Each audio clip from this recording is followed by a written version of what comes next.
Okay, now in this third video here, this is going to be, we are in the space of the next 10 minutes going to do something that I normally spend 10 weeks talking about. So this is like flying very fast over a lot of material, but I want to be able to lay out the larger picture for you here before we get into these conversations. All right? So this is a direct set of steps that you can take that will move you to a reliable new way of being to address the conflicts that you experience in your life. And it's 3 sets of 3. Characteristic of the law of 3 and the principle of emergence. Each of these sets up the next one. There is a certain hierarchical nature of it for this, but each one creates a whole set of qualities. The first one sets up the potential for you to be able to do meaningful work. If you can't appropriately answer these first 3 questions, the rest of it isn't going to pull together. The second 3 questions have to do with self-reflection, have to do with our ability to know ourselves, to go into our own interior and to know where it is that we're coming from. This has to do with being grounded in the here, the now, and the me. Okay? And the third set has to do with, okay, do I have a plan for how it is that I want to be? Can I envision a new way of being that's really going to address and resolve the conflicts that are arising for me in this persistent pattern of conflict in a significant relationship? All right, so first step is these 3 orienting questions. Do you have permission to create what you need? Well, this seems like a very simple question. And of course, I have. Who would deny me the permission to create what I need?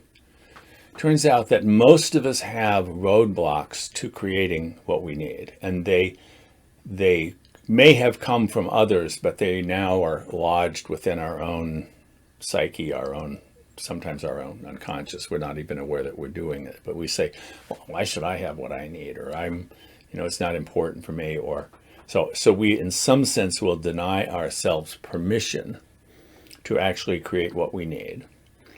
And in part, that's because we don't actually know what it is that we need. Knowing what we need is actually a very difficult thing to figure out. But it is the hallmark of a healthy organism that it creates what it needs. If I can't create what I need, then I can't be healthy. I can't function optimally.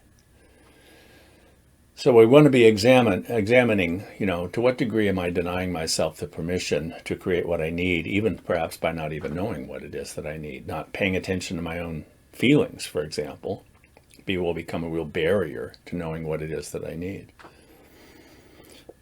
Second question is there anything that's bothering me so much that I would be willing to change what I'm doing? Me? Why should I change? I'm not the one who's messing. This is not. But in fact, I am the only one that I can change. So if anything is going to change, it's going to change because I'm changing. And it's not going to change because I'm just on a whim. This is hard. I'm not going to do it unless there's something about what's going on here that's really bothersome to me. So I have to be bothered enough that I'm willing to change what it is that I'm doing. I have to let myself know that I'm bothered, and use the energy of that, use the anger, the energy from the anger from this to get me to actually act in a way that does something different. The third question has to do with the whole problem of how you eat an elephant, one bite at a time. I have to pick one thing, or as much as possible, to narrow it down to a single thing that I'm going to address, because I can't deal with everything. I'll come back to the other stuff later, but in the moment, I'm going to focus on this one thing that I'm going to change. And I say, well, but maybe that's not the right thing. It doesn't actually matter. What matters is that I pick something. It doesn't have to be the right thing, because ultimately everything's connected. But I have to pick the one that is bothersome enough, or is a big enough issue for me, or I have enough clarity about, or there's some reason why I'm going to pick this one thing. And that becomes the basis for how it is I'm going to move forward. I'm going to address this one thing by changing myself in such a way that I will create more of what I need. So these are the 3 orienting questions. Okay, having decided what my one thing is that I'm going to address, then I have to be able to look at when this thing happens, again and again and again, because this is a persistent pattern of conflict. This is a loop. It's going to come around again. And so every time it comes around, I'm going to notice as clearly as I can, what is it that is actually happening? Not what do I make it mean, or what, this is about how close can I get to consensual reality? And that's revealed to us by seeing how others see it.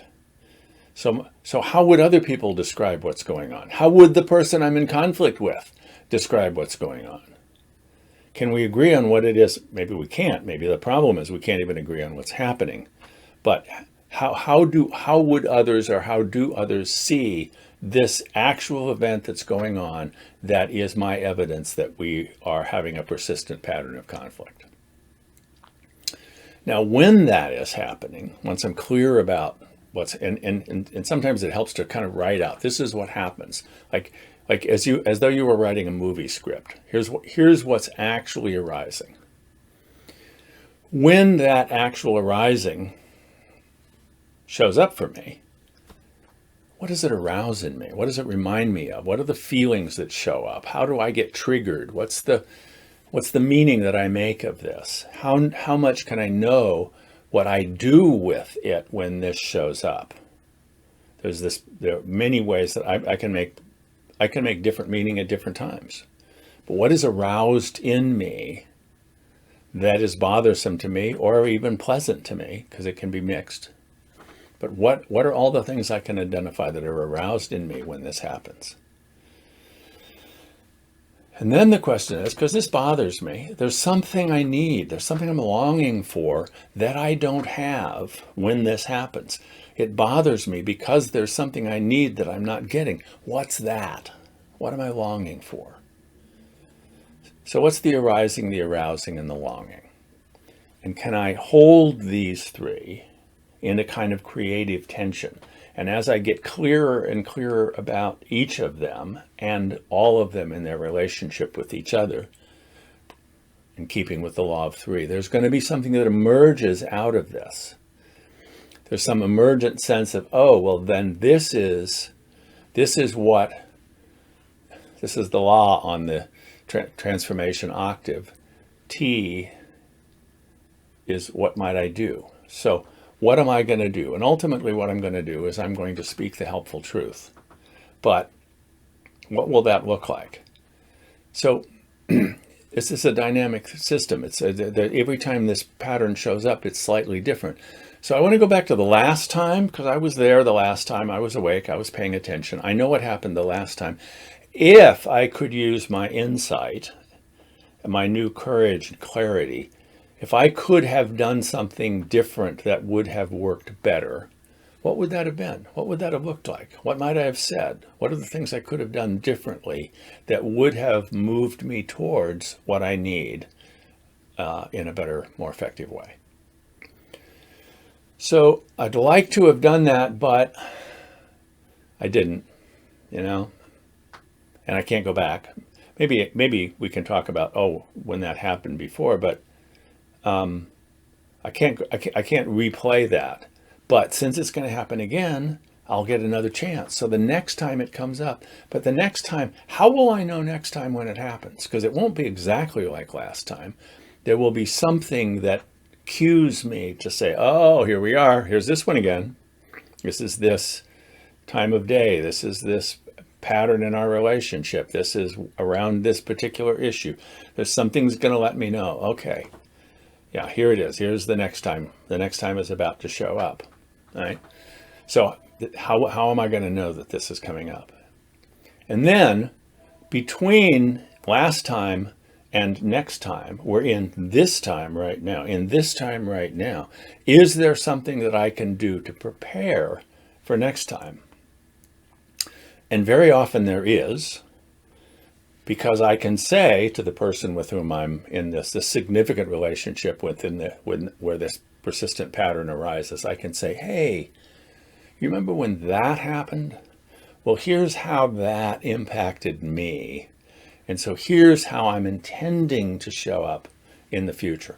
I'm just going to let you know so that when that event happens, you'll be able to understand where it is that I'm coming from.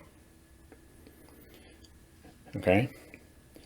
So we're gonna plan all of this out, and then we're gonna try to implement it.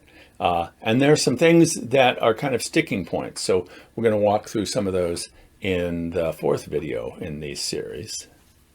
All right.